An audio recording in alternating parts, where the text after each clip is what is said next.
Important aspect of living in the van is monitoring your gray water tank.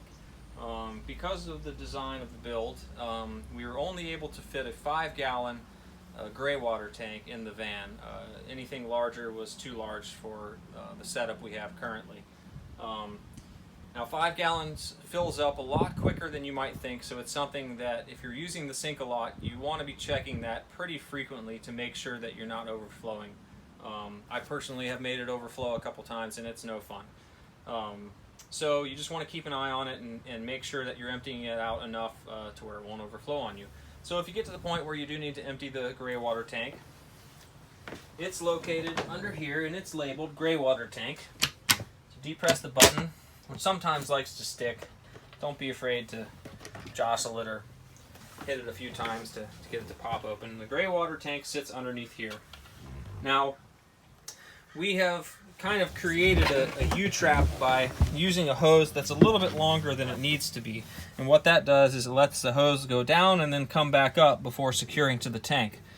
The reason for this is obviously the gray water tank can start to smell a little bit depending on what you're pouring into it. So having a U-trap, just like you would at home, kind of alleviates that problem. So in order to empty the tank, I'll reach in and I'll lift that hose up to where the water can flow down into the tank.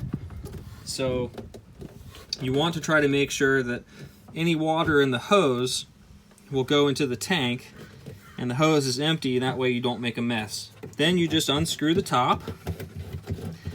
And generally I like to use a paper towel or something that I'll wedge up in the hole, but this time we'll just unscrew it and let it sit to the side. As you can see, some water poured out just a little bit, so it's nice to have a rag or something to be able to clean that up. Now up here on the sides next to the top hinge is a cap that stays velcroed to the side of the door here. You can use that to cap off your tank, and then you can just pull it out.